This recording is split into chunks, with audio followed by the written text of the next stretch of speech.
வெளிநாட்டுக்கு போகணும்னு ஆசை. ஆனால் அவனுக்கு எந்த மொழியும் தெரியாது. இருந்தாலும் சமாளிச்சுக்கலாம்னு முடிவு பண்ணிட்டு கிளம்பிட்டான். ஏதோ ஒரு தேசத்துக்கு போய் சேர்ந்தான். அங்கே அவனுக்கு யாரையும் தெரியாது. அவங்க என்ன மொழியில் பேசிக்கிறாங்க அப்படிங்கிறது கூட புரியல. என்ன பண்ணுறதுன்னு யோசனை பண்ணிட்டு ஒரு இடத்துல நின்றுக்கிட்டு இருக்கிறான். எதிர ஒரு பெரிய கட்டடம், நிறைய பேர் உள்ளே போயிட்டு இருக்கிறாங்க. இவனும் அவங்க பின்னாடியே உள்ளே போனான். ஒரு பெரிய அறை, அலங்காரம்லாம் பண்ணி வச்சிருக்கிறாங்க. நிறைய பேர் சாப்பிட்றதுக்காக உட்காந்துருக்குறாங்க. இவனுக்கு நல்ல பசி, அதனால் இவனும் உட்காந்தான். சாப்பாடு போட்டாங்க, சாப்பிட்டான். அன்பான உபசரிப்பு.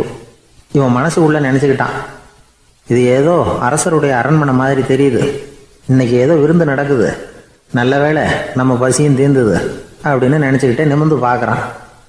சாப்பாடு பரிமாறினவன் எதிரில் ரொம்ப பணிவோட முதுக வளைச்சி வணக்கம் தெரிவித்தான். இவனும் எழுந்திரிச்சு நின்று முதுக வளைச்சி வணக்கம் தெரிவித்தான். ரொம்ப நன்றின்னா. அவன் ஒரு சீட்டை இவன் கையில் கொடுத்தான். இவன் அதை வாங்கி பார்க்குறான். என்ன எழுதியிருக்குன்னு ஒன்றும் புரியல. சரி, இந்த நாட்டில் தங்களுடைய நன்றியை சீட்டில் எழுதி தான் கொடுப்பாங்க போல இருக்கு அப்படின்னு நினச்சிக்கிட்டு மறுபடியும் நன்றின்னா. ஆனால் அவன் காசை கொடுங்கன்னா. ஏன்னா அது ஒரு ஹோட்டல், இவன் சாப்பிட்டதுக்கான பில் அது. இவன் அதை புரிஞ்சிக்கவே இல்லை. நன்றின்னு அந்த சீட்டில் எழுதி கொடுக்குறாங்க போல இருக்கு அப்படின்னு நினச்சிக்கிட்டு அதை வாங்கி சட்டை பையில் பத்திரமா வச்சுக்கிட்டு பரவாயில்லைங்க ரொம்ப மகிழ்ச்சின்னா. ஒரு வெளிநாட்டுக்காரனுக்கு இவ்வளவு தூரம் மரியாதை பண்ணுறீங்களே, எங்கள் ஊருக்கு போனதும் உங்களை பற்றி நிறைய சொல்லுவேன் அப்படின்னா. இவன் என்ன சொல்கிறான்னு அவனுக்கு புரியல. இவனை பிடிச்சி அழைச்சிட்டு போய் முதலாளி முன்னாடி நிறுத்தினான். நாம் சொன்னதில் இவனுக்கு ரொம்ப பெருமையாக இருக்கணும் போல இருக்கு, அதுதான் பெரிய இடத்துக்கு அழைச்சிட்டு வந்திருக்கிறான் அப்படின்னு இவன் நினச்சிக்கிறான்.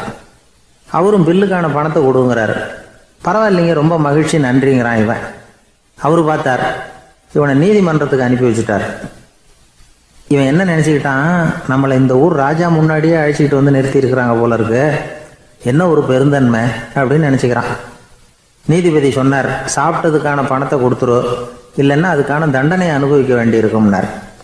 ராஜாவே நமக்கு நன்றி சொல்கிறாரு போல இருக்கு அப்படின்னு நினச்சிக்கிறான் இவன். என் மகிழ்ச்சிக்கு எல்லையே இல்லைங்க அப்படின்னா. அவர் பார்த்தார், இவனுக்கு தண்டனை கொடுக்க வேண்டியது தான் அப்படின்னு முடிவு பண்ணார். உடனே தீர்ப்பு எழுதினார். இவனை கழுதையில் பின்புறமாக உட்கார வைங்க, இவன் ஒரு மோசடிக்காரன் அப்படின்னு ஒரு போர்டு எழுதி அவன் கழுத்தில் மாட்டுங்க, அப்புறம் அந்த கழுதையை ஊர் பூரா விரட்டுங்க அப்படின்னார். இவனுக்கு தான் மொழி புரியலையே, ஏதோ நடக்குது அப்படிங்கிறது மட்டும் புரியுது. எல்லாரும் சேர்ந்து இவனை ஒரு கழுதை மேலே உட்கார வச்சாங்க. ஓஹோ, நம்மளை பாராட்டி ஒரு ஊர்வலம் நடத்துகிறாங்க போல இருக்கு அப்படின்னு நினச்சிக்கிறான் இவன். எல்லாரும் சத்தம் போட்டுக்கிட்டு கையை தட்டிக்கிட்டு கழுதை பின்னாடி ஓடி வர்றாங்க. இவனுக்கு ரொம்ப உற்சாகமாக இருக்குது. எல்லாருக்கும் கை கூப்பி வணக்கம் சொல்லிக்கிட்டே போகிறான். கூட்டத்தில் திடீர்னு ஒரு தெரிஞ்ச முகம் தெரியுது. அவனுடைய தேசத்தை சேர்ந்த ஒரு ஆள் அவன். அவனை பார்த்ததும் இவனுக்கு ரொம்ப உற்சாகம். நம்ம ஊருக்கு போனதும் இங்கே நமக்கு கிடைச்ச மரியாதையெல்லாம் உண்மைதான்னு சொல்கிறதுக்கு ஒரு சாட்சியும் கிடைச்சிட்டுது அப்படின்னு நினச்சிக்கிறான். அவனை பார்த்து கத்தனான், நல்லா பார்த்துக்க, இந்த ஊர் மக்கள் எனக்கு எப்படிப்பட்ட வரவேற்பு கொடுக்குறாங்கங்கிறத நல்லா கவனிச்சுக்கோ அப்படிங்கிறான். அவனுக்கு அவமானமாக போட்டுது. தலையை குனிஞ்சிக்கிட்டே நழுவி போயிட்டான். இவன் பார்த்தான், அவன் தலை தெரியல. ஆகா, அவனுக்கு நம்ம மேலே பொறாமை போல இருக்கு, அதனால தான் காணாமல் போயிட்டான் அப்படின்னு நினச்சிக்கிறான். இப்படி ஒரு வேடிக்கை கதையை பெரியவங்க சொல்கிறது உண்டு. கதை வேடிக்கையாக இருந்தாலும் இதில் உள்ள கருத்து என்ன தெரியுமா? அந்த கழுதை மேலே உட்காந்துருக்கிறானே, அது மாதிரி தான் நாமளும் அகங்காரங்கிற கழுதை மேலே உட்காந்துக்கிட்டு இருக்கோமா. நாமளும் கிட்டத்தட்ட அதே மாதிரி பிரம்மையில் தான் இருக்கிறோமா. என்ன நடக்குதுங்கிறதே புரியறதில்ல. அகங்காரத்தில் பேசுகிறவனுக்கும் சித்த சுவாதீனம் இல்லாமல் பேசுகிறவனுக்கும் அதிக வித்தியாசம் இருக்கிறதில்ல. அது மாதிரி ஒருத்தன் தன்னுடைய வீட்டை சுற்றி சேற்றை வாரி அரைச்சிக்கிட்டு இருந்தானா. அந்த வழியாக வந்த ஒரு பெரியவர் அதை பார்த்துருக்கார். என்னப்பா பண்ணிகிட்டு இருக்கிற அப்படின்னு கேட்டாராம். கழுதைகளை விரட்டிக்கிட்டு இருக்கிறேன் அப்படின்னானா. இங்கே கழுதைகளே காணுமே அப்படின்னாரான் அவர். அதுதான் ஏற்கனவே விரட்டி விட்டனே அப்படின்னானா இவன். ஒரு ஊரில் ஒரு ராஜா இருந்தார். அவர் ஒரு நாள் காலையில் அரண்மனையில் மேல் மாடத்தில் வந்து நின்றுக்கிட்டு இருந்தார். அப்போ ஒரு ஆள் வீதியில் ரொம்ப வேகமாக ஓடிக்கிட்டு இருக்கான். அதை ராஜா கவனித்தார். அவன் மனசில் ஏதோ ஒரு தவிப்பு இருக்குங்கிறத புரிஞ்சுக்கிட்டார். உடனே அரண்மனை சேவகர்களை கூப்பிட்டார். அந்த ஆளை இங்கே அழைச்சிட்டு வாங்க அப்படின்னார். இவங்க ஓடி போய் அந்த ஆளை அழைச்சிட்டு வந்தாங்க. மன்னர் முன்னாடி நிறுத்தினாங்க. மன்னர் அவனை நிமிர்ந்து பார்த்தார். எதுக்காக இவ்வளோ வேகமாக ஓடிக்கிட்டு இருக்கிற அப்படின்னு கேட்டார். இதுக்கு அவன் சொன்னான், மன்னா, நம்ம கோட்டையின் வடக்கு வாசல் இருக்கு இல்லையா, அது ஓரமாக ஒரு பெரிய பாறாங்கல் கிடக்கு. அதுக்கு அடியில் நான் ஒரே ஒரு வெள்ளி நாணயத்தை புதைச்சி வச்சுருக்கேன். அது இப்போ எனக்கு தேவைப்படுது. என்னுடைய மனைவிக்கு ஒரு பரிசு வாங்கி கொடுக்க வேண்டியிருக்கு. அதுக்காக தான் அவசரமாக ஓடிக்கிட்டு இருக்கிறேன் அப்படின்னா. மன்னர் யோசனை பண்ணார். அப்புறம் சொன்னார், அதுக்காகவா இப்படி ஓடுற? பரவாயில்ல, அதை பற்றி கவலைப்படாத. நான் உனக்கு 10 வெள்ளி காசுகள் தர்றேன், வாங்கிட்டு திரும்பி போ அப்படின்னார். இவன் தலையை சொரிஞ்சான். மன்னா, நீங்கள் கொடுக்கறத ரொம்பவும் மகிழ்ச்சியோடு வாங்கிக்கிறேன். இருந்தாலும் அதுக்கப்புறம் அந்த வடக்கு வாசலுக்கு போய் அங்கே இருக்கிற ஒரு நாணயத்தையும் எடுத்துக்கிட்டு போயிடுறேனே அப்படின்னானா. இதை பாருப்பா, அந்த ஒரு நாணயத்தை மறந்துடு, உனக்கு 100 வெள்ளி நாணயங்கள் தரேன் இருக்கார். மன்னா, ரொம்ப மகிழ்ச்சி. உங்கள் மாதிரி தாராள குணம் வேற யாருக்கும் வராது. நீங்கள் கொடுக்குற 100 நாணயங்களையும் வாங்கிக்கிறேன். இருந்தாலும் வடக்கு வாசலுக்கு போய் அதையும் எடுத்துக்கிட்டா 101 ஆயிடுமே அப்படின்னானா. இதை பாருப்பா, அந்த ஒரு நாணயத்தை மறந்துடு, அது எக்கேடாவது கெட்டு போகட்டும். நான் உனக்கு 100 பொற்காசுகள் தரேன், அதையாவது வாங்கிட்டு வந்த வழியிலேயே திரும்பி போடுன்னாரான். தங்க நாணயங்களே தரேன்னு சொல்கிறீங்க, தாராளமாக வாங்கிக்கிறேன். இருந்தாலும் வடக்கு வாசலுக்கு போய் அப்படின்னு மறுபடியும் ஆரம்பித்தான். அரசர் பொறுமை இழந்துட்டார். கடைசியாக ஒரு முடிவுக்கு வந்துட்டார். இதை பாருப்பா, உனக்கு என்னுடைய ராஜ்யத்திலேயே பாதியை கொடுத்துட்றேன், அப்படியாவது திருப்தியாக திரும்பி போ அப்படின்னாராம். மன்னா, உங்களுடைய பெருந்தன்மைக்கு ஈடு இணையே கிடையாது. தேசத்திலேயே பாதி பிரித்து கொடுக்குறேன்னு சொல்கிறீங்க. அதனால் உங்ககிட்ட ஒரு சின்ன வேண்டுகோள் அப்படின்னானா. சொல்லுன்னாராம் மன்னர் ஆர்வமாக. இவன் மெதுவாக ஆரம்பித்தான். அப்படி இந்த ராஜ்யத்தை 2ஆக பிரிக்கிறப்போ அந்த வடக்கு வாசல் இருக்கிற பக்கத்தை என்கிட்டயே கொடுத்துருங்கோ அப்படின்னானா. மன்னர் அசந்து போயிட்டார். இந்த கதை எதுக்காகன்னு கேட்டால், மனம்ங்கிறது ஒரு குரங்குங்கிறத புரிஞ்சுக்கிறதுக்காகத்தான். உன்னை பிடிச்சிக்கிட்டா லேசில் விடாது. அப்படிப்பட்ட மனசை அறிவு தான் வழி நடத்தணும். அதில் தான் வாழ்க்கையின் வெற்றி அடங்கியிருக்குது. ஒரு சின்ன பையன் தெருவில் அழுதுகிட்டு இருந்தான். ஏன்பா அழுவுறேன்னு ஒரு பெரியவர் கேட்டார். 1 ரூபா காசை இங்கே தொலைச்சுட்டேன் அப்படின்னா. சரி, அதுக்காக அழாத, அதுக்கு பதிலாக 10 ரூபா தரேன், இந்தா வச்சுக்கோன்னு கொடுத்தாரு. அந்த 10 ரூபாயை வாங்கி சட்டப்பையில் போட்டுக்கிட்டு அதை விட அதிகமாக சத்தம் போட்டு அழ ஆரம்பிச்சுட்டான். மறுபடியும் ஏன்டா அழறேன்னு கேட்டார் பெரியவர். அந்த 1 ரூபாயும் கிடச்சிட்டுதுன்னா இப்போ என்கிட்ட 11 ரூபா இருக்குமே, இப்போ 10 ரூபா தானே இருக்குது அப்படின்னு சொல்லிவிட்டு அழறான். சங்கீத வித்வான்களில் பல வகை உண்டு. சில குறிப்பிட்ட ராகங்களை பாடுறதுல அவங்களுக்கு பெருமை வர்றது உண்டு. ஆனால் ஒருத்தர் இருந்தார், அவரால் ஒரு ராகத்துக்கே பெருமை வந்தது. அந்த ராகத்தை அவர் வாசித்து கேட்கணும் அப்படின்னு சொல்லுவாங்க. அது என்ன ராகம்னா தோடி ராகம். சரி, அந்த வித்வான் யாருன்னா அவர் தான் திருவாவடுதுறை ராஜரத்னம் பிள்ளை. பேராசிரியர் கல்கி ஒரு சமயம் தம்முடைய பத்திரிகையில் எழுதினாராம். அதை அப்படியே படிக்கிறேன் கேளுங்களேன். ஆகா, ஸ்ரீ ராஜரத்னம் பிள்ளையின் தோடி ஆலாபனையை முதலில் கேட்டபோது அவருடைய கற்பனையை விட்டு தள்ளுங்கள். நம்முடைய மனதில் என்னென்ன இன்பமயமான கற்பனைகள் எல்லாம் உதித்தன. குழந்தை தாயிடம் கொஞ்சம் குரலை கேட்டோம், அன்னை குழந்தையிடம் கொஞ்சம் குரலை கேட்டோம், ரதியும் மன்மதனும் பேசிக்கொண்ட காதல் மொழிகளை கேட்டோம், முருகன் சிவபெருமான் செவிகுளிர மொழிந்த உபதேசத்தை கேட்டோம், கலைமகள் கவிஞனுக்கு அருளிய ஆசி மொழிகளை கேட்டோம், நாரத முனிவருடைய தம்பூரா சுருதியை கேட்டோம், ராவணன் தன் எலும்பை ஒடித்து வீணையாகச் செய்து வாசித்த கானத்தை கேட்டோம், கானப்பறவைகளின் கலகல ஒலியை கேட்டோம், கோல குயில்களின் குரல் இனிமையை கேட்டோம். இப்படிலாம் பேராசிரியர் கல்கி விமர்சனம் எழுதியிருக்கிறார்.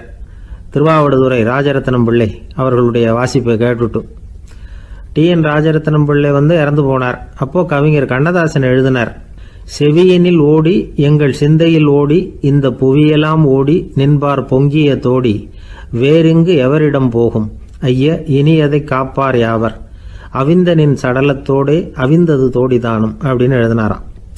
அந்த அளவுக்கு அவருடைய தோடியை ரசித்தவர்கள் உண்டு. அதே மாதிரி தோடின்னா என்னன்னு தெரியாமலே அவரை ரசித்தவங்களும் அந்த காலத்தில் உண்டு. அதாவது ஒரு பெரிய சபையில் இவர் வாசிச்சுக்கிட்டு இருக்கிறார். பாதியில் ஒரு பெரிய மனுஷன் உள்ளே வந்தார். அவர் உடம்புல பட்டு வேஷ்டி, ஜருகை, அங்கவஸ்திரம், வாயில் வெத்தலை, வாசனை புகையில, காதில் வைரக்கடுக்கன், கழுத்தில் தங்க சங்கிலி, கை விரல் பூரா மோதிரம், கையில் ஒரு வெள்ளி வெத்தலை புட்டி, உதவிக்கு 2 பேர் பக்கத்தில். இவ்வளவு பந்தாவோடு வரார் கச்சேரி கேட்கறதுக்கு. இப்படி வந்தவர் முதல் வரிசையில் உட்கார்ந்தார். வித்வான் வாசித்து முடித்ததும் இவர் அவரை பார்த்து, ஐயா, நீங்கள் தோடி வாசிக்கிறதுல ரொம்ப கெட்டிக்காரர்னு கேள்விப்பட்டிருக்கேன். அதை கேட்கறதுக்காக தான் மெனக்கிட்டு வந்திருக்கிறேன். அதை வாசிங்களேன் அப்படின்னாராம் இந்த பெரியவர். ராஜரத்னம் பிள்ளைக்கு ஒன்றும் புரியல. ஏன்னா இது வரைக்கும் அவர் வாசிச்சுக்கிட்டு இருந்ததே அந்த தோடி ராகத்தை தான். அதை வாசித்து முடித்ததும் அதை வாசிங்களேன்னு இவர் கேட்குறார். அப்படின்னா இவரோட ஞானம் எப்படிப்பட்டது?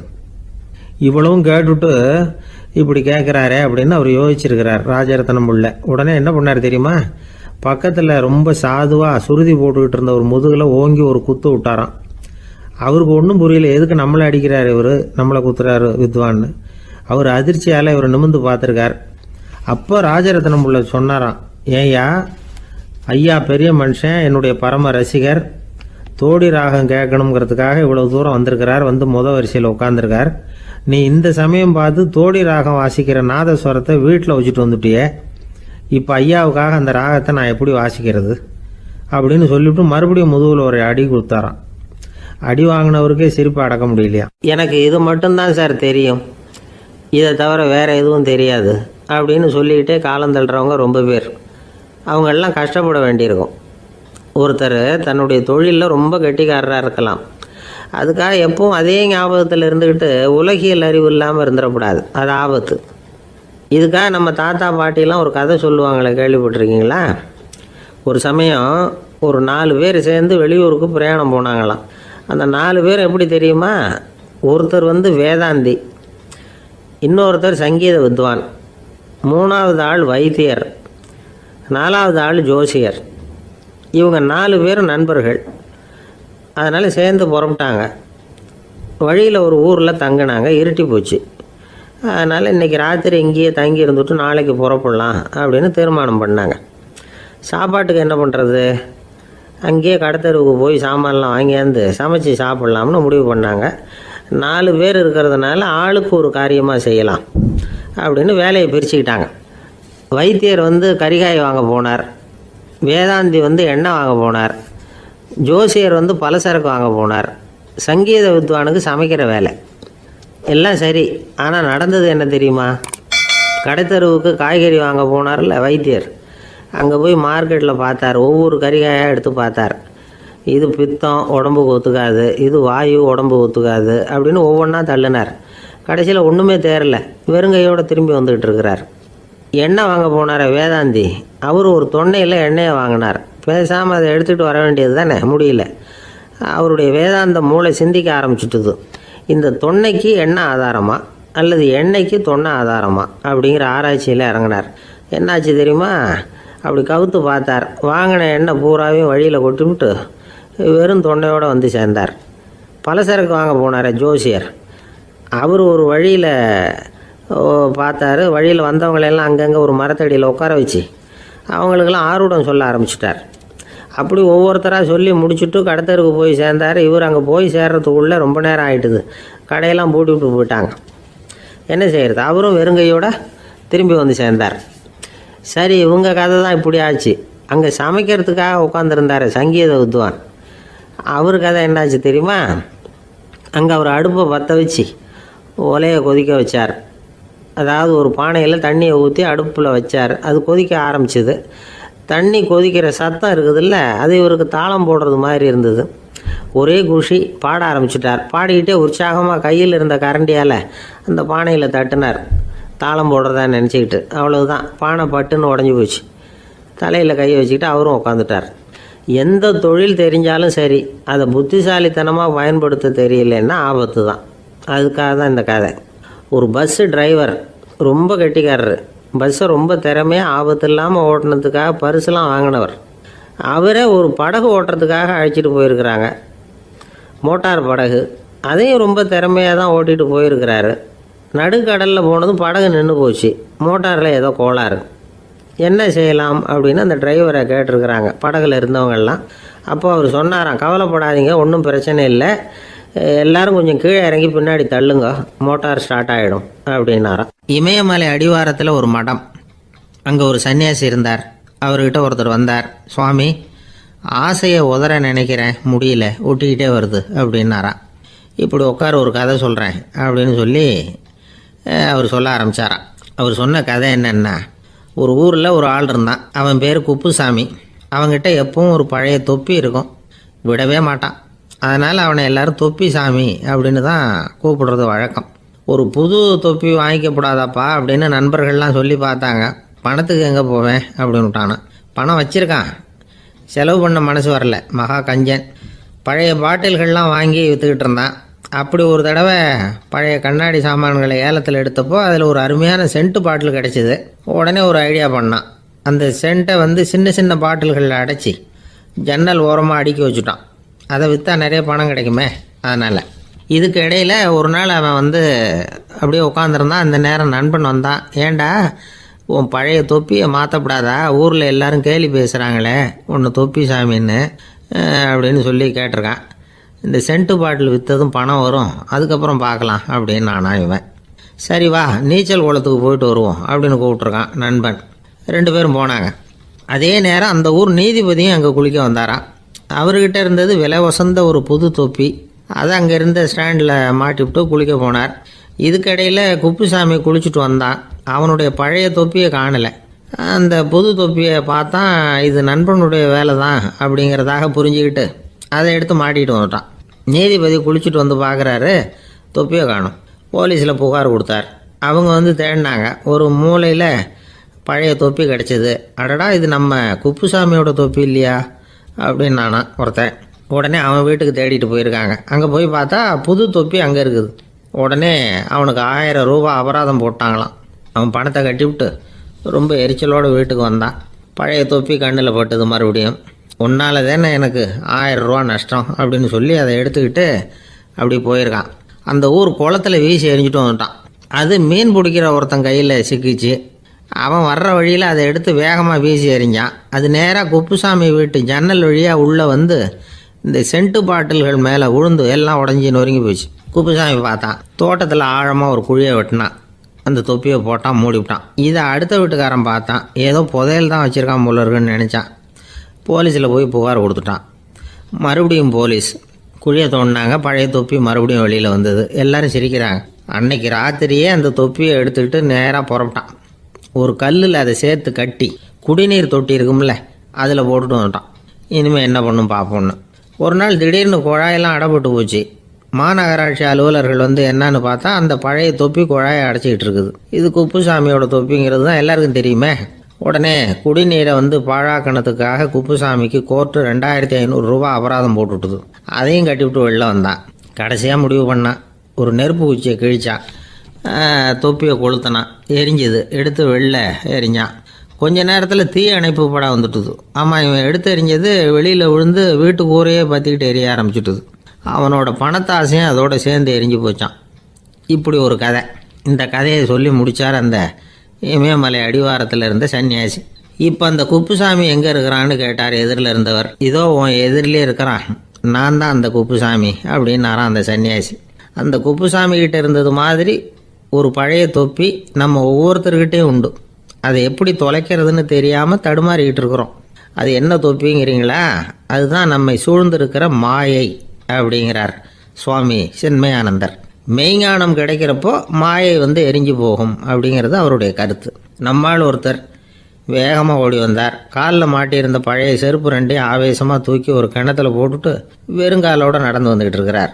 ஏன் அப்படி பண்ணீங்க அப்படின்னு கேட்டோம். அந்த செருப்புக்கு சொந்தக்காரன் பின்னாடி வந்துக்கிட்டு இருக்கிறான், அதனால் அப்படி பண்ணேன் அப்படிங்கிறார் இவர். வாழ்க்கையில் சில சந்தர்ப்பங்களில் நாம் சில அவமானங்களை சந்திச்சே தீர வேண்டியிருக்கு.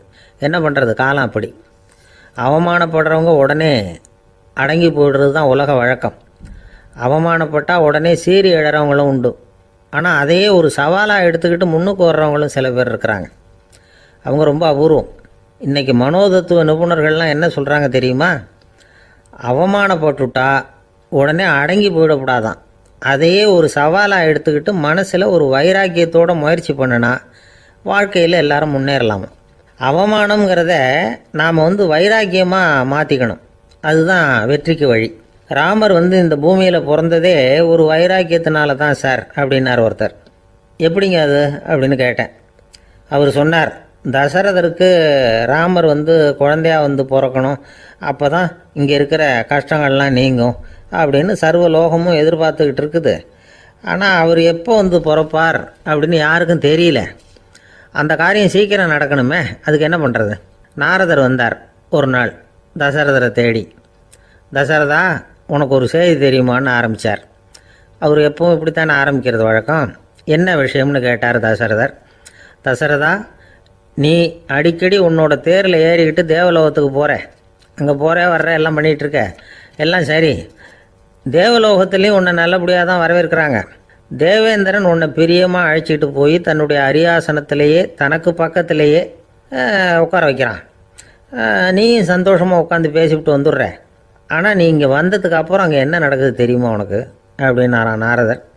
என்ன நடக்குது எனக்கு ஒன்றும் தெரியலையே அப்படின்னாரான் தசரதர்.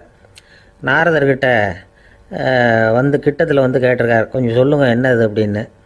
அவர் நெருங்கி வந்தாராம் நாரதரும். மெதுவாக அவர் காதோட காதாக சொன்னாராம். அதாவது நம்ம பாஷையில் சொல்லப்போனால் பற்ற வைக்கிறார். நீ அங்கே தேவேந்திரங்கிட்ட உட்காந்து பேசிவிட்டு வந்த பிறகு நீ அங்கே உட்காந்துருந்த அரியாசனத்தை தண்ணி ஊற்றி கழுவி சுத்தப்படுத்துகிறாங்க. நீ என்ன அந்த அளவுக்கு சுத்தம் இல்லாத ஆளா, தினம் குளிக்காமையாக இருக்கிற அப்படின்னாராம். தசரதருக்கு இது ரொம்ப அவமானமாக போயிட்டுது. அப்படியே செய்கிறாங்க அப்படின்னாராம். ஆமாம், நீ வேணும்னா நான் சொல்கிறது உண்மையா இல்லையா அப்படின்னு சோதனை பண்ணி பார்த்துக்கோ அப்படின்னாரான் நாரதர். உடனே தசரதர் இதுக்காகவே புறப்பட்டு தேவலோகம் போனார். அங்கே வழக்கம் போலவே இவரை கூப்பிட்டு உட்கார வச்சு பேசிக்கிட்டு இருந்தான் தேவேந்திரன். கொஞ்ச நேரம் பேசிக்கிட்டு இருந்துட்டு சரி நான் கிளம்புறேன்னு புறப்பட்டார். சரி, அவனும் வாசல் வரைக்கும் வந்து வழி அனுப்பி வச்சுட்டு உள்ளே போயிட்டான். தசரதர் வெளியில் கொஞ்ச நேரம் மறைஞ்சி இருந்துட்டு மெதுவாக உள்ளே எட்டி பார்த்தார் என்ன நடக்குதுன்னு. நாரதர் சொன்னது உண்மைதான். தசரதர் உட்காந்துருந்த ஆசனத்தை அங்கே 2 தேவர்கள் கழுவி சுத்தப்படுத்திக்கிட்டு இருக்கிறாங்க. தசரதரால் இதை தாங்கிக்க முடியல. அவருக்கு ரொம்ப அவமானமாக போச்சு. நேராக கிடுகிடுன்னு தேவேந்திரங்கிட்டே போனார். நான் உட்காந்துருந்த இருக்கையே சுத்தம் பண்ணுறியே, நான் என்ன அந்த அளவுக்கு பாவியா அப்படின்னு கேட்டார். ரொம்ப கோபமாக கேட்டார். தசரதரே, மனுஷனுக்கு 3 கடன்கள் உண்டு. தேவ கடன், ரிஷி கடன், பித்ரு கடன். இதை தீர்க்காதவன் பாவியாகிறான். இதில் மகனை பெறுவதால் தான் பித்ரு கடன் தீரும். உனக்கு மகன் கிடையாது, அதனால் நீ பாவி ஆகிற. பாவி உட்காந்துருந்த இடம்ங்கிறதுனால அதை சுத்தம் செய்ய வேண்டியது எங்கள் கடமை அப்படின்னு நானும் தேவேந்திரன். இந்த இடத்துல தசரதருக்கு ஏற்பட்ட அவமானம் ஒரு வைராக்கியமாக மாறிச்சு. தேவேந்திரனே கேட்டுக்கோ, ஒரு மகனை பெற்ற பிறகு தான் இந்த சபையில் மறுபடியும் அடி எடுத்து வைப்பேன் அப்படின்னு சொல்லிவிட்டு போயிட்டாரான். போய் புத்திர காமேஷ் யாகம் பண்ணார். புத்திரர்கள் பிறந்தார்கள். இந்த கதையில் உள்ள கருத்து என்னென்னா, தேவேந்திரன் தசரதரை அப்படி அவமானப்படுத்தலைன்னா அவருக்கு இப்படி ஒரு வைராக்கியம் பிறந்திருக்குமா யோசிச்சு பார்க்கணும். நமக்கு ஏற்படுகிற சில அவமானங்களையும் வைராக்கியமாக மாற்றிக்குவோம். அப்படி மாற்றிக்கிட்டோம்னா வாழ்க்கையில் முன்னேறலாம். நம்ம ஆளுங்க சில பேர் அவமானத்தை வைராக்கியமாக மாற்றிக்கிறது எப்படி தெரியுமா? நம்மக்கிட்ட ஒரு பையன் சொன்னான், எங்கள் அப்பா என்னை எல்லாருக்கும் முன்னாடி வச்சு திட்டிவிட்டார், பொறுப்பு இல்லாமல் ஊர் சுற்றுறேன்னு சொல்லி அவமானப்படுத்தி விட்டார். இனிமேல் நீ என் முகத்திலேயே முழிக்காதரா போடான்னு வேற சொல்லிவிட்டார். எனக்கு ரோஷம் வந்துட்டுது. அந்த அவமானத்தை வைராக்கியமாக மாற்றிக்கிட்டேன். அன்னையிலேருந்து அவர் முகத்திலேயே முழிக்கிறது இல்லை அப்படின்னா. அப்படியான்னு கேட்டோம். ஆமாங்க, அவர் வீட்டில் இல்லாத நேரமாக பார்த்து உள்ளே சமையல் கட்டுக்கு போய் சாப்பிட்டுட்டு நைஸாக வெளியில் வந்துடுவேன் அப்படிங்கிறான் அவன். ஒரு கடைக்கு போனேன், 5 ரூபா பணத்தை எடுத்து கொடுத்தேன். ஒரு தினசரி பத்திரிக்கையை கேட்டேன். அவர் உடனே அங்கே அடுக்கி வச்சுருந்த பத்திரிகையில் ஒன்று எடுத்து என் கையில் கொடுத்தார். வாங்கிக்கிட்டேன். மீதி பணத்தை எடுத்தார். அதையும் என் கையில் கொடுக்கணும்ல, கொடுக்கல. எதிரில் இருந்த பலகையில் வச்சு எடுத்துக்க சொன்னார். எப்பவும் அவர் அப்படி தான் பண்ணுவார். நானும் எடுத்துக்கிட்டு வந்துடுவேன். இவர் ஏன் இப்படி பண்ணுறாருங்கிறது எனக்கு ரொம்ப நாளாக ஒரு சந்தேகம். ஒரு நாள் அவர்கிட்டே இதை கேட்டுவிட்டேன். ஏங்க, நீங்கள் உங்கள் கடைக்கு பொருள்கள் வாங்குறவங்களுக்கு நீங்கள் பாக்கி சில்லறையை கொடுக்குறப்போ பலகையில் வச்சு விட்றீங்க, கையில் கொடுக்க மாட்டேங்கிறீங்களே ஏன் அப்படின்னு கேட்டேன். காசை கையில் கொடுத்தா நம்மக்கிட்ட இருக்கிற லட்சுமி போயிடுவா சார் அப்படின்னார். அதாவது பணம் செலவாயிடும் அப்படின்னு அர்த்தமா. இன்னொரு நண்பர், அவர் ஒரு நாள் வழக்கத்துக்கு மாறாக ரொம்ப சோகமாக உட்காந்துருக்கிறார். ஏங்க என்னாச்சு, ஏன் இப்படி கப்பலே கவிழ்ந்தது மாதிரி உட்காந்துருக்குறீங்க அப்படின்னு கேட்டேன். கப்பலே கவிழ்ந்திருந்தா கூட நான் இப்படி கவலைப்பட மாட்டேன் சார், வேற ஒன்று நடந்து போச்சுன்னார். என்னன்னு கேட்டேன். என் உச்சந்தலையில் பல்லி ஒன்று விழுந்துட்டுதுன்னார். அதுக்காகவா இப்படி அப்படின்னு ஆச்சரியப்பட்டேன். ஆமாங்க, பல்லி உச்சந்தலையில் விழுந்தால் பலன் என்னன்னு பஞ்சாங்கத்தில் பார்த்தேன், மரணம்னு போட்டிருக்கு அப்படின்னு சொல்லிவிட்டு அவர் தொடர்ந்து கவலைப்பட ஆரம்பிச்சிட்டார்.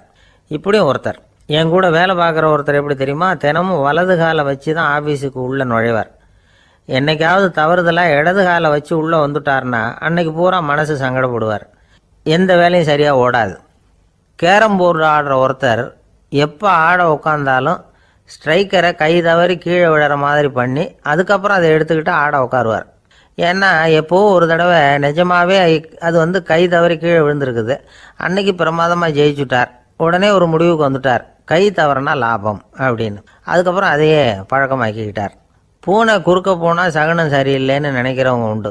ஆனால் ஒருத்தர் எப்படி தெரியுமா, அவர் வெளியில் கிளம்புற சமயம் பக்கத்து வீட்டு ரேடியோவில் மியாவ் மியாவ் பூனை குட்டின்னு பாட்டு சத்தம் கேட்டால் கூட போதும், சகனம் சரியில்லைன்னு பிரயாணத்தை கேன்சல் பண்ணிவிடுவார்.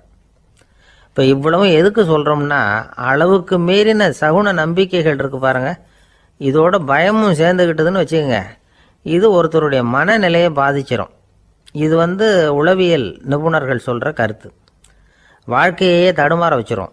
பாதுகாப்பு இல்லாத உணர்வு, ஒரு விதமான டிப்ரெஷன் மனநிலை, இதெல்லாம் தான் இதுக்கு காரணமாக அமையலாம். சில பேர் காய்கறி நறுக்க கத்தியை கையில் எடுத்தால் கூட நேரம் சரியாக இருக்கா அப்படின்னு பார்த்துட்டு தான் வேலையை ஆரம்பிக்கிறது வழக்கம். அறிவு தான் மனசுக்கு வாத்தியாராக இருக்கணும். அப்போ தான் வாழ்க்கை நிம்மதியாக இருக்கும். அறிவு மனசு சொல்கிறபடியெல்லாம் கேட்க ஆரம்பிச்சுட்டுதுன்னா இடைஞ்சல் தான். ஒருத்தருக்கு 7ஆம் நம்பர் தான் ராசியான நம்பரான்.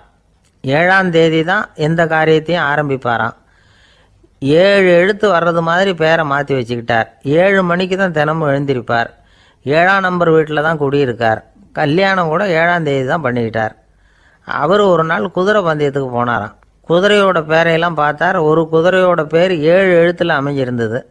7 தானே இவருக்கு அதிர்ஷ்ட நம்பர். அதனால் உடனே அது பேரில் பணத்தை கட்டினார். பந்தயம் நடந்தது. என்ன சார் ஆச்சுன்னு கேட்டாங்க. நான் பணம் கட்டின அந்த என்னோட குதிரை 7ஆவதாக சேர்ந்தது சார் அப்படின்னாராம் சோகமாக. ஒரு ஊரில் ஒரு ராஜா இருந்தார். அவர் ஒரு பூனை வளர்த்தார். ரொம்ப செல்லமாக அவர் அந்த பூனையை வளர்த்தார். அவர் என்ன பண்ணுவார் தெரியுமா, இரவு நேரத்தில் அந்த பூனையோட தலையில் ஒரு விளக்கை வச்சுருவார். அந்த பூனை ரொம்ப ஜாக்கிரதையாக அந்த விளக்கு கீழே விழுந்துடாமல் பார்த்துக்கும். தலையை ஆட்டாமல் ரொம்ப நிதானமாக ராஜா பின்னாடி நடந்து போய்கிட்டே இருக்கும். அந்த விளக்கு வெளிச்சத்தில் எல்லா வேலைகளையும் செஞ்சுருவார். கையில் ஒரு விளக்கை தனியாக எடுத்துகிட்டு போக வேண்டிய அவசியமே இல்லை. விளக்கை தூக்கிட்டு போகிற வேலையை அந்த பூனை பார்த்துக்கும். அதனால் ராஜாவுக்கு அந்த பூனை மேலே ரொம்ப பிரியம். மந்திரிகளையெல்லாம் கூப்பிட்டு அவங்கக்கிட்ட சொல்லுவார், பார்த்தீங்களா இந்த பூனை எவ்வளவு விசுவாசமாக நடக்குது, என் பேரில் எவ்வளவு மரியாதை பார்த்தீங்களா அதுக்கு அப்படிம்பார். இதை கேட்டுவிட்டு அங்கேருந்து அமைச்சர்களில் ஒருத்தர் சொன்னார், மன்னா நீங்கள் சொல்கிறது சரிதான், இருந்தாலும் இந்த பூனையோட விசுவாசத்தை நாம் கொஞ்சம் சோதித்து பார்க்க வேண்டியிருக்கு அப்படின்னாராம். சரி, உங்கள் ஆசையை ஏன் கெடுக்கணும், நல்லா சோதிச்சு பாருங்கள் அப்படின்னு சொல்லிவிட்டார் ராஜா.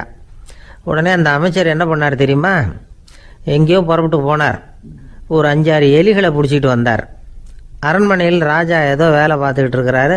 பக்கத்தில் அந்த பூனை ரொம்ப பணிவாக நின்றுக்கிட்டு இருக்குது. அது தலையில் விளக்கு எரிஞ்சிக்கிட்டு இருக்கு. அமைச்சர் தான் பிடிச்சிட்டு வந்த எலிகளை அந்த பூனை பார்வையில் படுறது மாதிரி எதிரில் விட்டார். அந்த எலிகள்லாம் அங்கேயும் இங்கேயும் ஓட ஆரம்பிச்சிது. அதை பார்த்தது பூனை. அவ்வளவுதான். தலையில் இருக்கிற விளக்கை பற்றியும் கவலைப்படலை, ராஜாவை பற்றியும் கவலைப்படல. ஒரே பாய்ச்சலாக பாஞ்சு எலிகளை துரத்த ஆரம்பிச்சுட்டுது. தலையில் இருந்த விளக்கு எங்கேயோ போய் விழுந்தது, அணைஞ்சு போச்சு. இருட்டில் ராஜா தடுமாற ஆரம்பிச்சுட்டார். இந்த சமயத்தில் அந்த அமைச்சர் மறுபடியும் விளக்கை ஏற்றினார். வெளிச்சம் வந்தது. அதுக்கப்புறம் அந்த அமைச்சர் பேசினார், அரசே, பூனையோட விசுவாசத்தை பார்த்தீங்களா, எலி அது கண்ணில் படுற வரைக்கும் தான் விசுவாசமாக இருந்தது. அது மாதிரி எலியை பார்த்ததும் எல்லாத்தையும் விட்டுட்டு அதை துரத்த ஆரம்பிச்சுட்டு பார்த்தீங்களா. தான் அந்த பூனையை பற்றி நினச்சது தப்புங்கிறது அதுக்கப்புறம் தான் அந்த ராஜாவுக்கு புரிஞ்சுதான். சரி, இப்போ எதுக்கு இந்த கதையெல்லாம் அப்படிங்கிறீங்களா, இந்த பூனை மாதிரி தான் நம்ம மனசும். மனசை எவ்வளவு தான் பயிற்சி கொடுத்து பக்குவமாக வச்சுருந்தாலும் பார்க்குறதுக்கு பரமசாது மாதிரி தான் இருக்கும். பார்க்க வேண்டியதை பார்த்துட்டுதுன்னா பாஞ்சிரும். இந்த பூனை மாதிரி புலன் இன்ப பொருள்கள் கிட்டாத வரைக்கும் மனம் அடங்கி இருக்கிறது மாதிரி தான் தெரியும். கொஞ்சம் வாய்ப்பு கிடைச்சாலும் அது குதிக்க ஆரம்பிச்சிடும், தப்பு பண்ண ஆரம்பிச்சிடும். பெரிய பெரிய முனிவர்கள் வாழ்க்கையில் நடந்த வீழ்ச்சி இதை தான் நிரூபிக்குது. புலன்களின் ஆற்றல் அதிகம். அதனால் மனக்கட்டுப்பாடு பயிற்சிகளில் ரொம்ப எச்சரிக்கையாக இருக்கணுங்கிறார் சுவாமி சிவானந்தர். மது பழக்கத்தையே விட்டுவிட்டேன்னு உறுதியாக இருப்பான். கடை கண்ணில் பட்டுவிட்டதுன்னா கால் அவனை கேட்காமலே இழுத்துக்கிட்டு உள்ளே போயிடும். இதுதான் மனசுங்கிறது. அதுதான் அந்த ராஜா வளர்த்த பூனை. நம்மால் ஒருத்தன் அந்த ராஜா பூனை தலையில் விளக்க வச்சது மாதிரி இவன் தன்னுடைய தலையிலேயே ஒரு விளக்கை ஏற்றி வச்சுக்கிட்டு என்னத்தையோ தேட ஆரம்பித்தான். தேடிக்கிட்டு இருக்கிறான். தலையை ஆட்டாமல் நிதானமாக நடந்து ரொம்ப நேரமாக தேடிட்டு இருக்கிறான். அந்த சமயம் அங்கே வந்த ஒருத்தர் என்னத்தை தேடுறீங்கன்னு கேட்டார். அதுதான் மறந்து போச்சு அப்படின்னு இழுத்தான். சரி, கொஞ்சம் இப்படி உட்காருங்க, ஞாபகம் வந்ததும் தேட ஆரம்பிக்கலாம் அப்படின்னார் அவர். இவன் கொஞ்ச நேரம் உட்காந்து யோசித்தான். அப்புறம் திடீர்னு எழுந்திரிச்சான். ஞாபகம் வந்துட்டுதுன்னா. என்னன்னு கேட்டார்.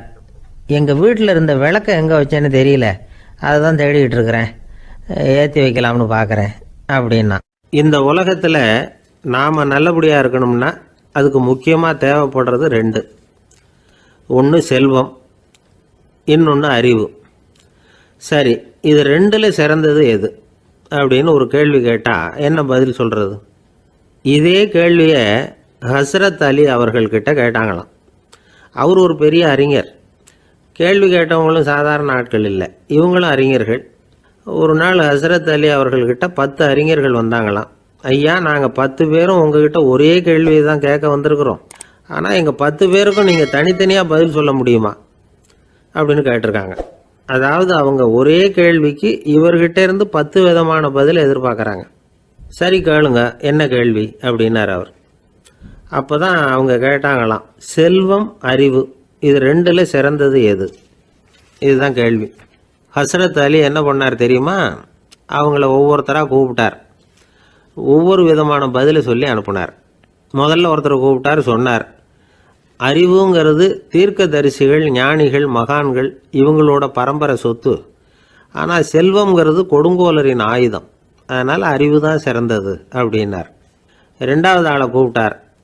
உங்ககிட்ட செல்வம் இருந்தால் நீங்கள் தான் அதை காப்பாற்றணும், ஆனால் அறிவு உங்களை எப்பவும் காப்பாற்றும். ஆகவே அறிவு தான் சிறந்தது அப்படின்னார். மூணாவது ஆளை கூப்பிட்டார்.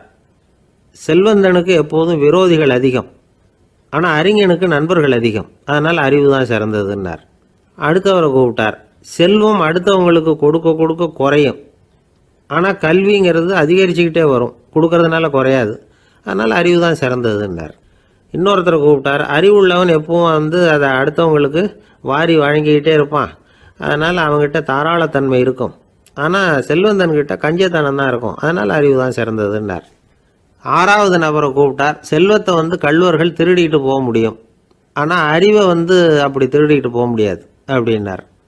ஏழாவது நபரை கூப்பிட்டார். செல்வம் கால ஓட்டத்தில் அழிஞ்சிரும், ஆனால் அறிவை கால ஓட்டம் ஒன்றும் பண்ண முடியாது, ஆகவே அறிவே சிறந்ததுன்னார். எட்டாவது ஆளை கூப்பிட்டு சொன்னார், செல்வத்துக்கு எப்பவும் எல்லை உண்டு, நிறை உண்டு, அளவு உண்டு, கணக்கு உண்டு, ஆனால் அறிவுக்கு அப்படிப்பட்ட எல்லை எதுவும் கிடையாது, அதனால் அதுதான் சிறந்ததுன்னார். அடுத்தவனை கூப்பிட்டார். செல்வம் உள்ளத்தில் உள்ள ஒளியை போக்கிவிடும், இருட்டை உண்டாக்கிவிடும், விரிந்த மனப்பான்மையை குறுகலாக்கிவிடும், ஆனால் அறிவு அப்படி இல்லை, இருண்ட உள்ளத்தில் ஒளியை பாய்ச்சி அதை விசாலப்படுத்துது, அதுதான் சிறந்ததுன்னார்.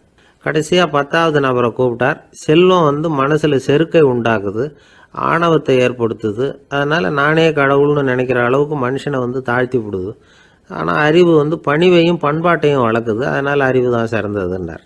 ஆக இப்படி 10 பேருக்கும் 10 விதமாக பதில் சொன்னது மூலமாக ஹஸ்ரத் அலி அவர்கள் அறிவு தான் செல்வத்தை விட சிறந்தது அப்படிங்கிறதுக்கு 10 காரணங்களை சுட்டி காட்டியிருக்கார். அந்த அறிஞர் 10 பேர் கேட்ட ஒரே கேள்விக்கு 10 பதில் சொன்னார். நமக்கு வேண்டிய ஒருத்தர் 10 பேர் கேட்ட கேள்விக்கு ஒரே பதில் சொல்லி சமாளித்தார். கேள்வி என்ன தெரியுமா? என்கிட்ட வாங்கின கடனை எப்போயா திருப்பி கொடுக்க போகிற? இதுதான் அந்த 10 பேரும் கேட்ட ஒரே கேள்வி. இந்த மாதம் 26ஆம் தேதி தந்துடுறேன் அப்படிங்கிற ஒரே பதில் சொல்லி அவ்வளவு பேரையும் இவர் அனுப்பி வச்சுட்டாராம். எல்லாரும் போனதுக்கப்புறம் இவரை தனியாக கூப்பிட்டு கேட்டிருக்கிறாங்க. அது என்ன சார் கணக்கு, 26ஆம் தேதி அன்னைக்கு என்ன அதிசயம் நடக்க போகுது அப்படின்னு கேட்டிருக்காங்க. அதிசயம் அன்னைக்கு இல்லை, அதுக்கு நாளே நடக்க போகுதுன்னாராம். விவரமாக சொல்லுங்கன்னு இருக்காங்க. வேற ஒன்றும் இல்லைங்க, 26ஆம் தேதி தானே எல்லாரையும் வர சொல்லியிருக்கிறேன், அதுக்கு நாளே நான் புறப்பட்டு தலைமறைவாயிட போகிறேன் அப்படின்னாராம் ரொம்ப பெருமையாக. ஒரு ஊரில் ஒரு ராஜா இருந்தார். அந்த ராஜாவுக்கு ஒரு மந்திரி. ராஜா ரொம்ப நியாயமானவர், நேர்மையானவர், கண்டிப்பானவர். தப்பு செய்கிறது யாராக இருந்தாலும் தண்டனை கொடுப்பார். வேண்டியவங்களுக்கு ஒரு நியாயம், வேண்டாதவங்களுக்கு ஒரு நியாயங்கிறதெல்லாம் அவர்கிட்ட கிடையாது. ஒரு சமயம் அரசவையில் அந்த அமைச்சரே விதிமுறைகளுக்கு புறம்பா ஏதோ நடந்துகிட்டு இருக்கார். மன்னருக்கு கோபம் வந்துட்டுது. உடனே அந்த அமைச்சரை கிட்டத்தில் கூப்பிட்டு அவர் கன்னத்தில் ஓங்கி ஒரு அறை கொடுத்துட்டாராம். உடனே அந்த அமைச்சர் என்ன பண்ணார் தெரியுமா? நேராக போனார். அங்கே நின்றுக்கிட்டு இருந்த இன்னொருத்தர் கன்னத்தில் ஓங்கி அரைஞ்சார். அறை வாங்கினவர் திகைச்சு போயிட்டார். இவர் ஏன் நம்மளை வந்து அரைகிறார் அப்படின்னு யோசனை பண்ணார். மன்னரும் திகைச்சு போயிட்டார். நாம இவரை அரைஞ்சா அதுக்காக இவர் போய் இன்னொருத்தரை அரையணுமா அப்படின்னு யோசனை பண்ணார். இவருக்கு என்ன பைத்தியமானு கூட நினைக்க ஆரம்பிச்சுட்டார். ஆனால் என்ன ஆச்சுன்னா, அப்புறம் அமைச்சர் அவர் கவனிச்சுக்கிட்டு இருந்தாரா, அவர் இன்னொருத்தர் அரைஞ்சார் இல்லையா, அந்த அறை வாங்கின ஆசாமியை பார்த்து கத்திக்கிட்டு இருந்தார். யார்? அமைச்சர். ஏன்பா என்கிட்ட அறையை வாங்கிக்கிட்டு இப்படி விவரம் இல்லாமல் நின்றுட்டு இருக்கிறிய, நான் உனக்கு கொடுத்ததை நீ வேற யாருக்கிட்டையாவது கொடுத்துரு அப்படின்னார். உடனே அந்த ஆள் பார்த்தான். தனக்கு அடுத்தபடியாக நின்றுக்கிட்டு இருந்தவனை ஓங்கி ஒரு அறை அரைஞ்சான். அவன் கன்னத்தை தடவிட்டே யோசனை பண்ணான். இது ஏதோ புரிஞ்சுக்கிட்ட மாதிரி அடுத்தாப்புல நின்றுக்கிட்டு இருந்தவனை அரைஞ்சான். இப்படி இந்த அறை வந்து மாறி மாறி போய்கிட்டே இருக்குது. ஊர் பூரா பிரயாணம் பண்ண ஆரம்பிச்சுட்டுது. அன்னைக்கு ராத்திரி அந்த ராஜா படுக்கிறதுக்காக போனார். அந்த நேரம் பார்த்து அவர் கன்னத்தில் பலார்னு ஒரு அறை விழுந்தது. நம்மளே அரையிறது யாரு அப்படின்னு அதிர்ச்சியோட மன்னர் திரும்பி பார்க்குறாரு. அரைஞ்சது அவரோட மனைவி. என்னாச்சு உனக்குன்னு கத்துனார் ராஜா. உங்களுக்கு தெரியாதா, ஊர் பூரா ஒருத்தர் மாற்றி ஒருத்தர் மூலமாக இந்த அறை வந்து பிரயாணம் பண்ணிட்டு வருது அப்படின்னாங்க அந்த அம்மா. அப்படின்னா ஆரம்பித்த இடத்துக்கே வந்துட்டுதா அப்படின்னாராம் மன்னர். என்ன சொல்கிறீங்கன்னு கேட்டிருக்காங்க. இவர் விவரத்தை சொன்னாராம். அப்படின்னா நீங்கள் ஆரம்பித்து வச்ச இந்த விளையாட்டை நான் முடிச்சு வச்சுட்டேன் அப்படின்னாங்களாம் அந்த அம்மா.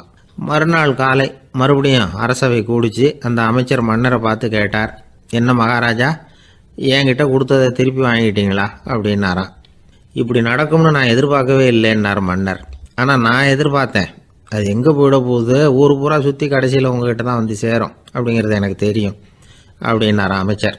இந்த கதை வந்து வேடிக்கையாக இருந்தால் கூட இதில் உள்ள கருத்து முக்கியமானது. இந்த உலகத்தில் பல கருத்துக்கள் இப்படி தான் மாறி மாறி சுற்றி வந்துக்கிட்டே இருக்குது. நம்மளும் ஒருத்தன் தன்னுடைய நண்பன் ஒருத்தனை கடத்தரில் பார்த்தான். உடனே ஓடி போய் பலார்னு ஒரு அறை கொடுத்தானா.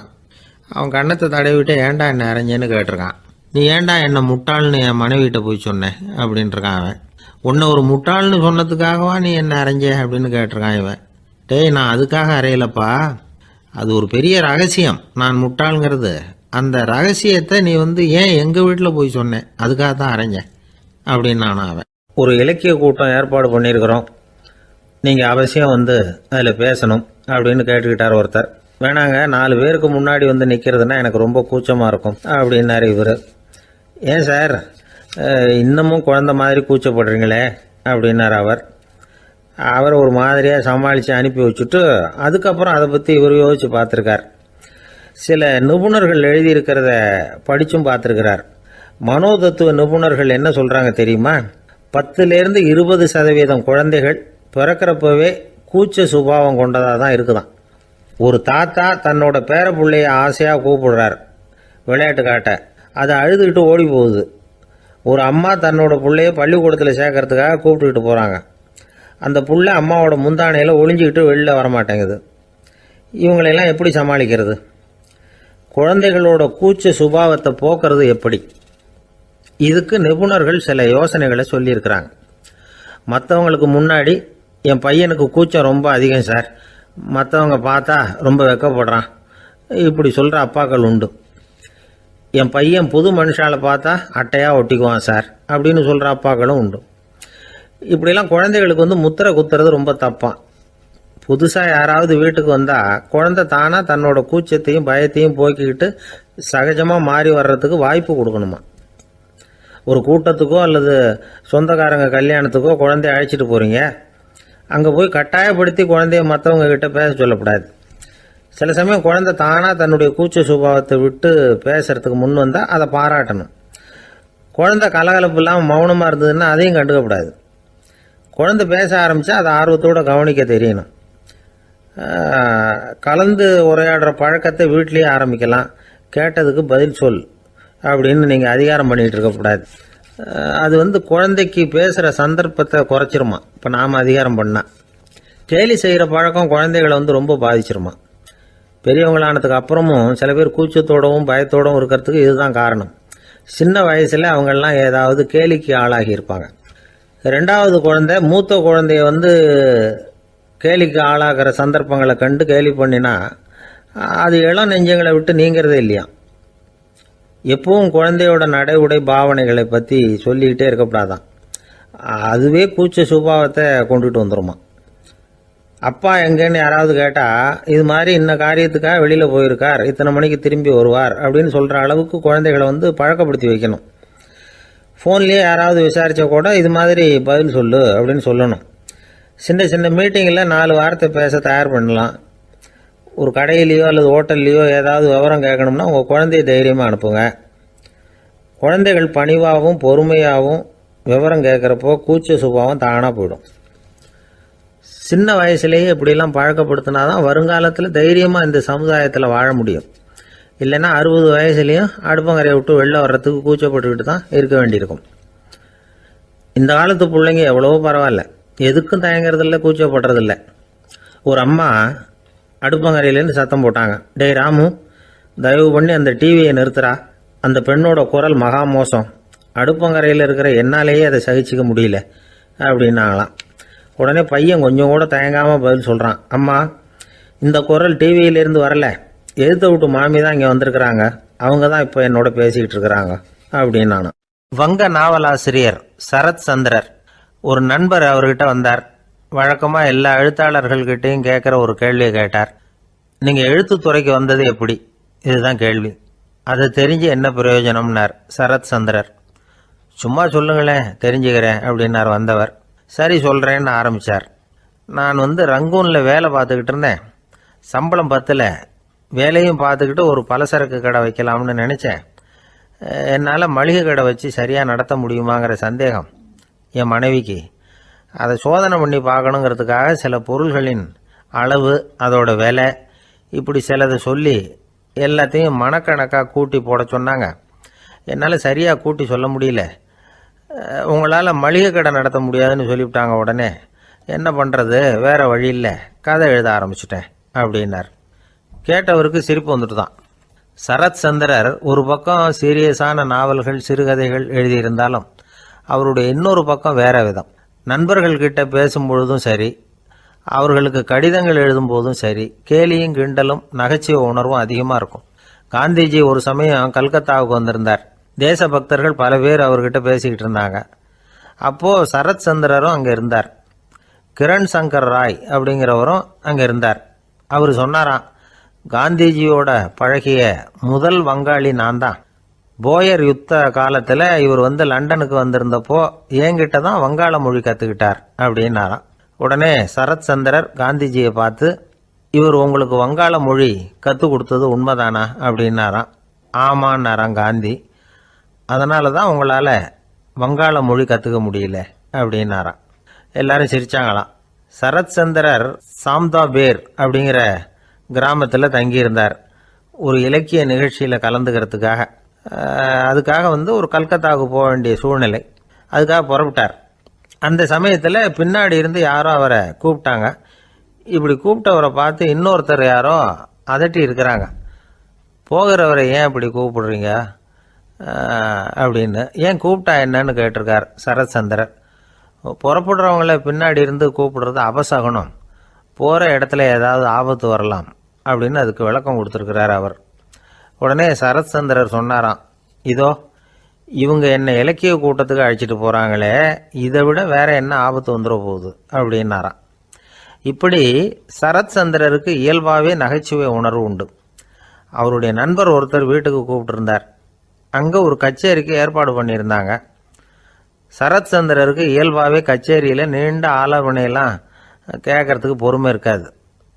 அதனால் மெதுவாக பாட போகிறவர் எப்படி அப்படின்னு கேட்டிருக்கார். அவருக்கு ரொம்ப நல்லா பாட தெரியும் அப்படின்னு சொல்லியிருக்கிறாங்க.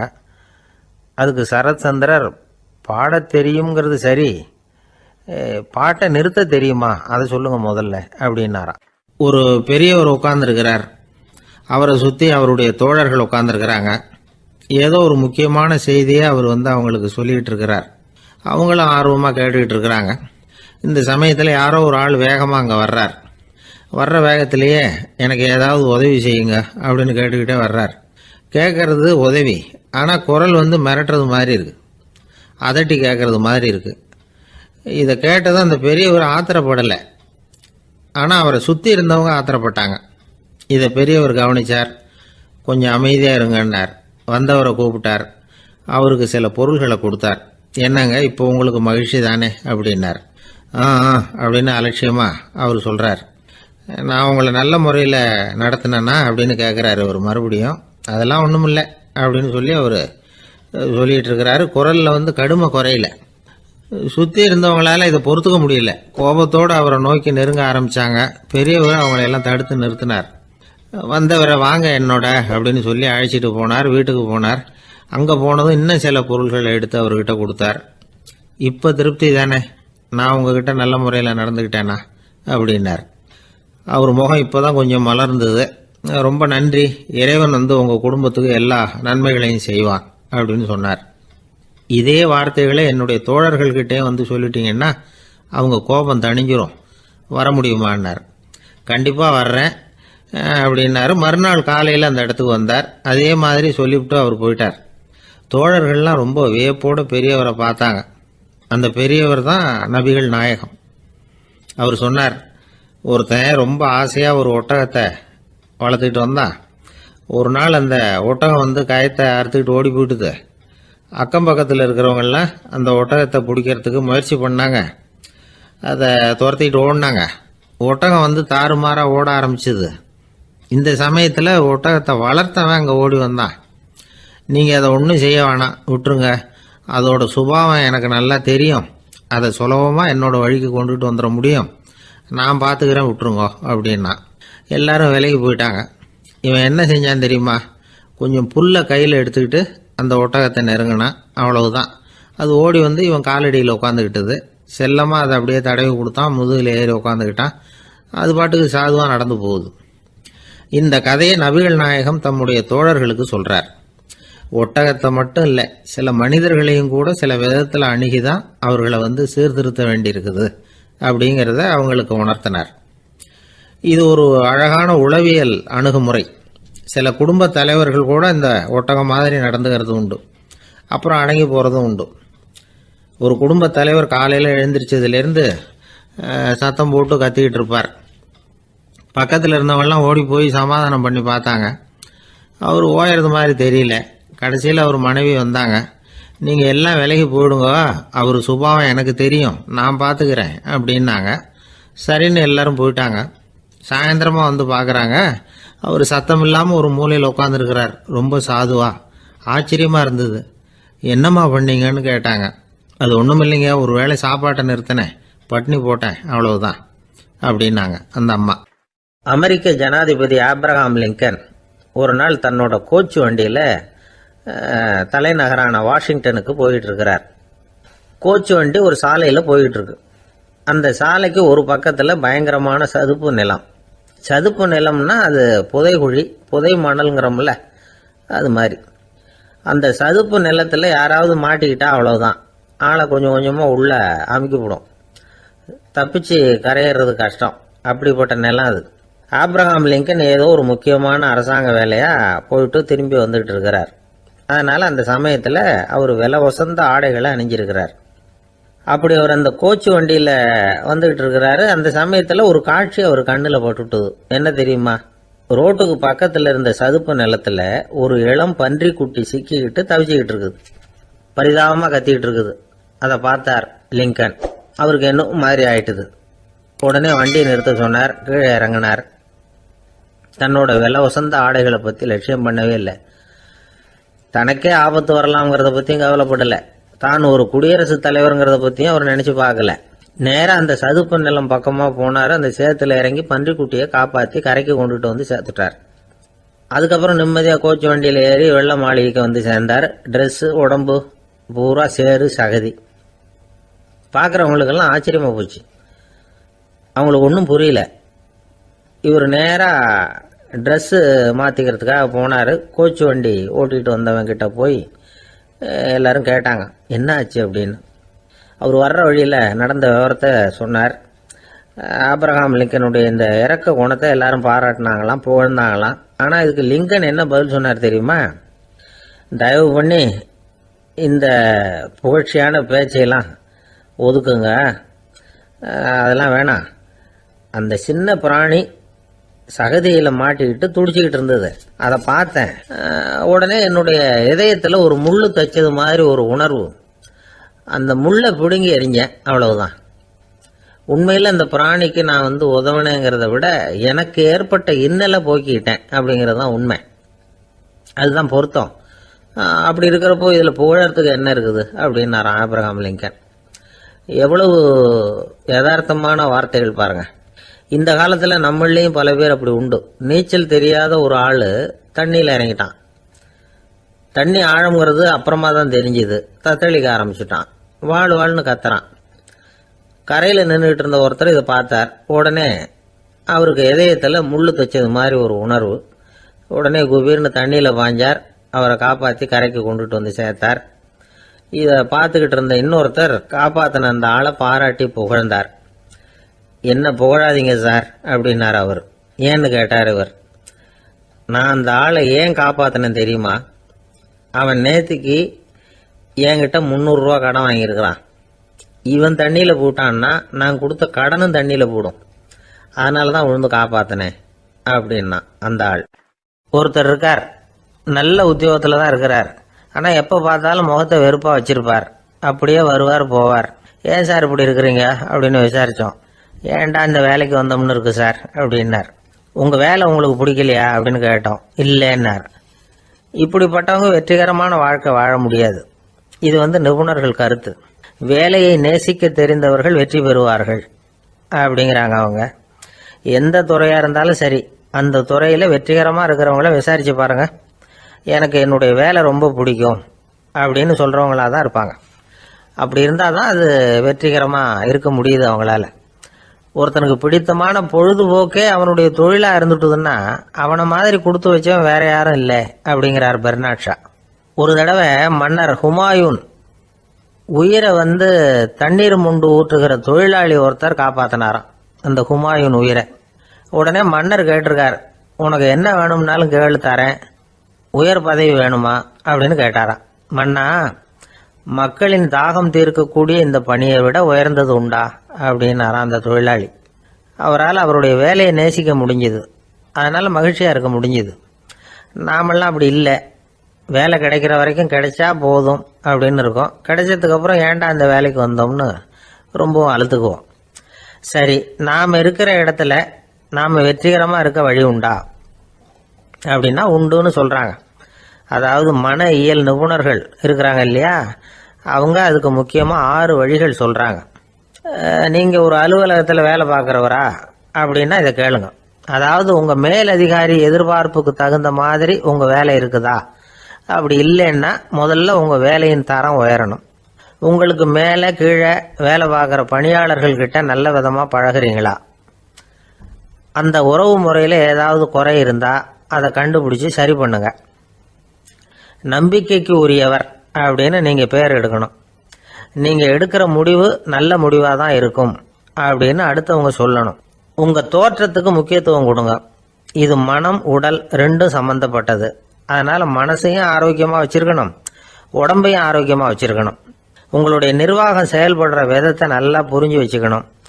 உங்களுடைய நிர்வாகம் இப்போ ஒரு காரியம் செய்யுதுன்னு வச்சுங்க, ஏன் அப்படி செய்யுது, எதுக்காக அப்படி செய்யுது, அதனுடைய குறிக்கோள் என்ன, அது நீடிக்கிறதுக்கு காரணம் என்ன, இதையெல்லாம் தெரிஞ்சுக்கணும்.